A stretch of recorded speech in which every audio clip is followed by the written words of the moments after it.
Good day, I'm Q from Golden Circle Games, and today I'm going to talk about some Precon upgrades for the Draconic Dissent deck. This deck is okay out the box, but we hope with a few upgrades it will be powerful enough to be played at most casual commander games. Firkraag took over the area after financially ruining the rightful owners of the lands. He made his lair in an old temple nearby and surrounded himself with minions such as orcs, hobgoblins, werewolves and golems. Having been wounded by Gorion and his harper friends, Firkraag plotted his revenge. His devious plan will be to seek out Gorion's adopted child and put her in harm's way by fooling their party into attacking apparent monsters that were in reality powerful and honourable knights. His devious plans weren't to stop there. His vengeance will be sought at all costs until his end, pitching man against man with devious illusions and clever trickery.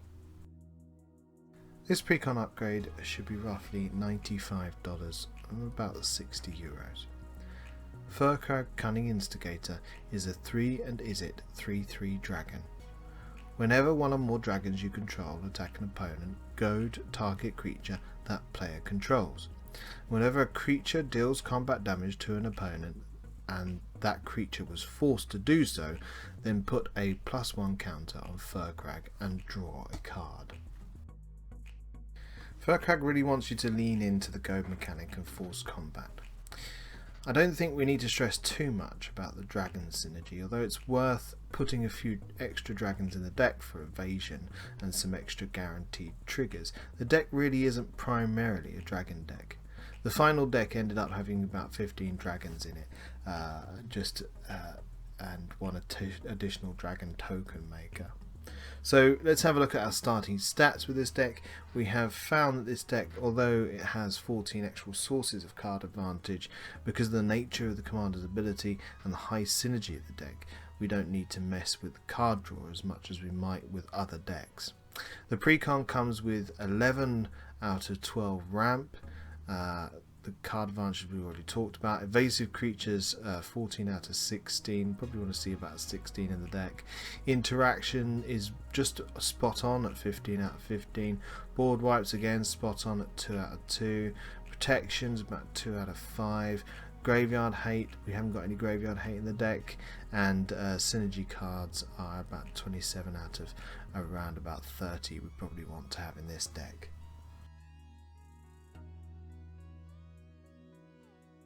So onto the cards we're going to take out. Curse of Verbosity. I'm not keen on giving other players card draw if I can avoid it. Extra cards in their hands means there's extra chance that they'll get into their win cons. So I took this out just as a I don't particularly like it in this deck.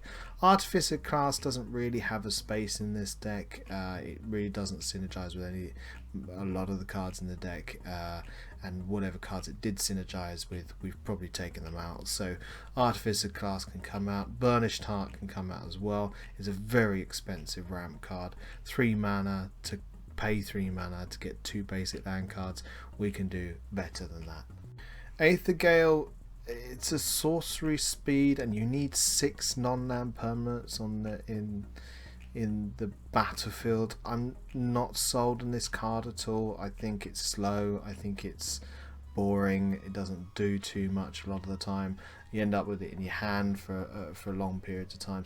Agitator Ant at the beginning of your end step, each player may put 2 1/1 counters on each creature they control, on a target creature they control. Goad each creature that has a counter put on it this way. It gives your opponent too much choice. I don't really want opponents to have choice. If I'm going to goad something, I want to choose what's being goaded. I want to choose and make sure that the things that are threatening me, like your Blightsteel Colossus and such like, are going to go at my opponents and not at me.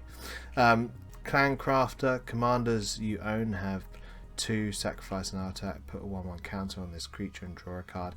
This has a really good place somewhere else. It's just not really for this deck. Draw a card's nice, but it's not really for this deck, I don't think. Astral Dragon. Yes, I'm taking your dragon out. It's 8 mana to cast. I think it's just too much mana for this deck. Don't worry too much that I'm taking a dragon out. I am putting a few dragons back in, but it's great value, but I'd rather have something a little lower to the ground. Angler Turtle is hexproof. Creatures your opponents control attack each combat if able. I've got a better, cheaper card to put in there in its place. Pursued Whale. It's 7 mana. When it enters the battlefield, create a 1/1 red pirate. You're giving your opponent stuff. I'm not keen on giving my opponent stuff. Even creatures to swing at more opponents and draw more cards. Yeah, I kind of see why it's in the deck, but in reality, I think I'd rather put something that goads without giving away stuff for free. Goblin Spymaster is okay. I think again, we're giving away stuff for free. It's good and cheap though. If you want to keep it in the deck for, you don't want to put some of the more expensive cards I put in the deck then that's great. But it's not a dragon. It does kind of goad things, but I'm giving my opponent stuff to swing at me. I really don't want to be doing that.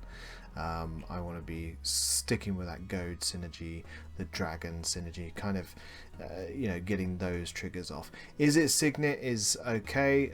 I'm not sold on it as a mana rock. Hedron Archive, a little bit of card draw, I suppose. Again, I'm really not sold on it as a mana rock. It's an expensive mana rock. I'd rather put something a bit cheaper in.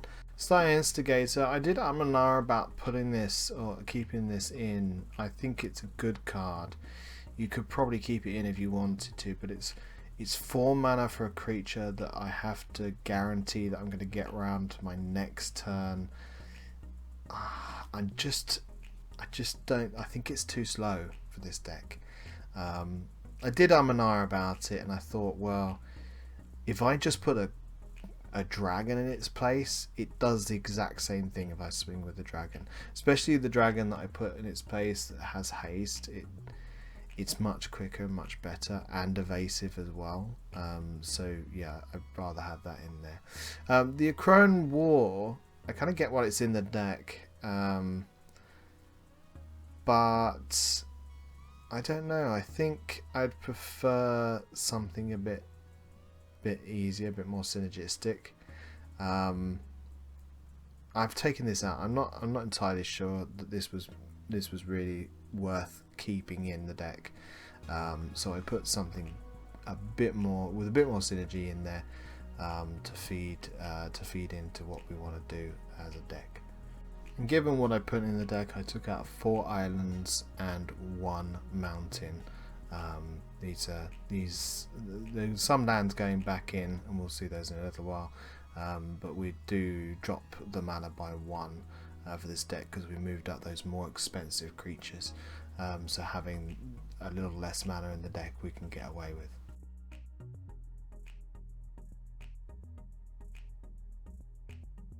Alright, Ruby Medallion. Majority of our cards in this deck are red, so making them 1 less to cast is just brilliant for 2 mana.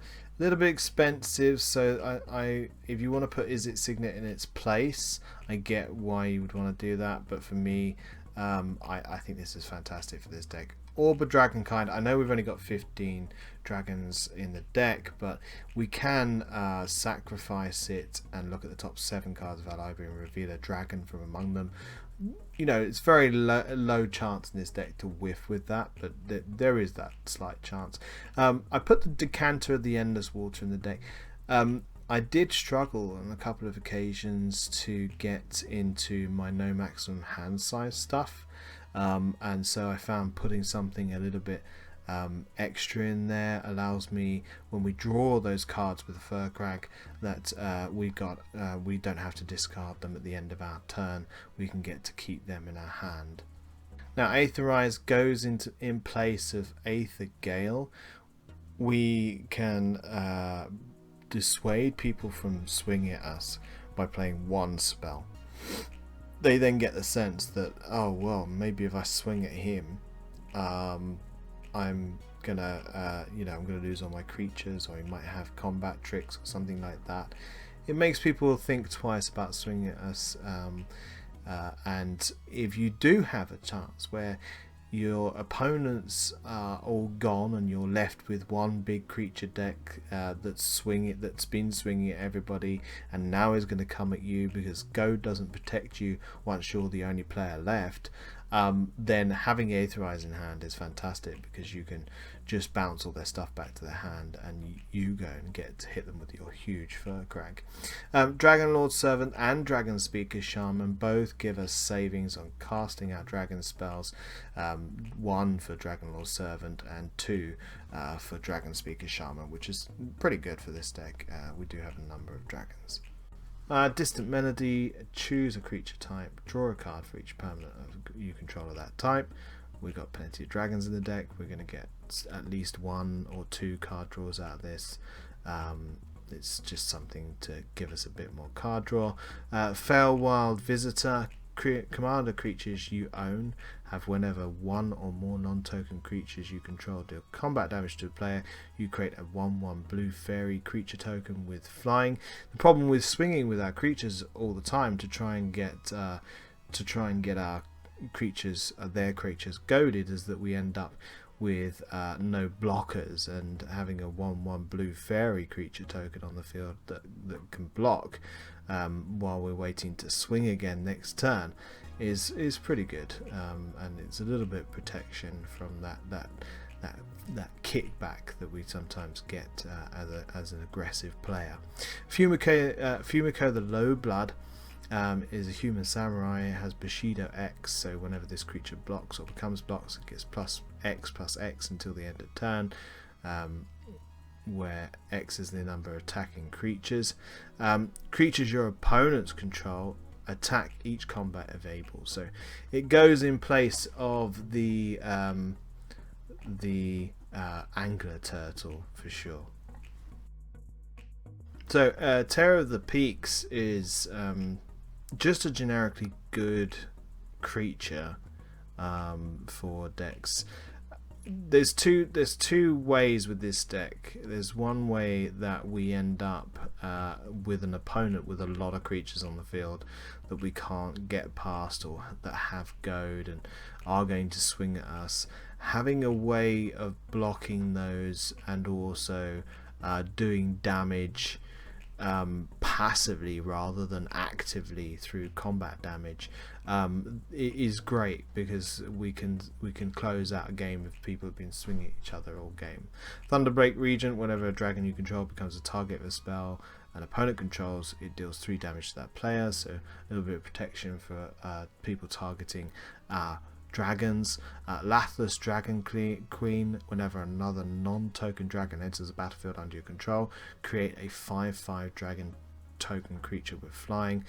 Just fantastic, and we can pump our dragons to get +1/+0 until the end of turn as a bit of a pushing that damage through to get rid of our final player when they're all dead from goad. Tybalt's Trickery, counter target spell, choose 1, 2 or 3 at random.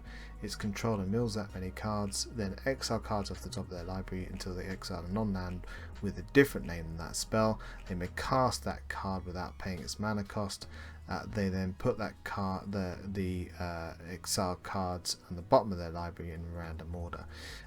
Fantastic, fun counter spell. It means that they're going to get something out of it rather than completely losing whatever spell they're casting. Sometimes it's worse for you than the spell that they cast in the first place. I kind of like the random chaoticness of it. I try and swing this card into red decks if I can. Arcane Denial, counter target spell. The controller of that spell draws 2 cards at the next upkeep, and you draw 1 card. So you'll never down a spell. They're up a card, so it doesn't always feel that bad. Glass Pool Mimic. Whenever you have Glass Pool Mimic enter the battlefield as a copy of a creature you control, except it's a shapeshifter rogue in addition to its other type.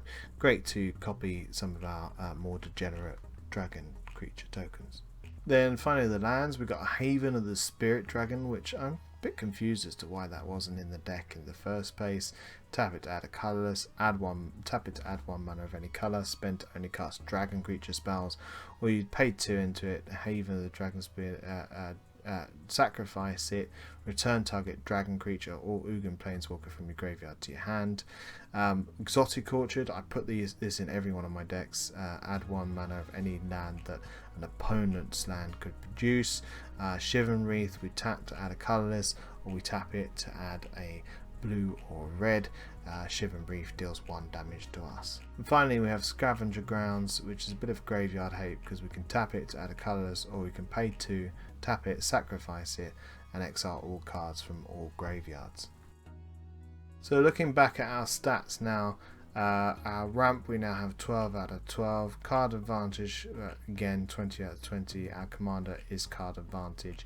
We're not worried too much about this, although there's still about 14 or 15 card advantage cards in the deck. You know, we're still saying it's 20 out of 20 with our commander at the head, because all the synergy feeds into that card draw that the commander gives us. Evasive creatures, 16 out of 16, so a few more evasive creatures. Interactions gone up to 17. Board wipes are the same. Protections up at 5 out of 5. Graveyard hate is up at 1 out of 1, and synergy has gone up to our recommended 30 out of 30. So thank you so much for watching our video. The deck list is in the description below.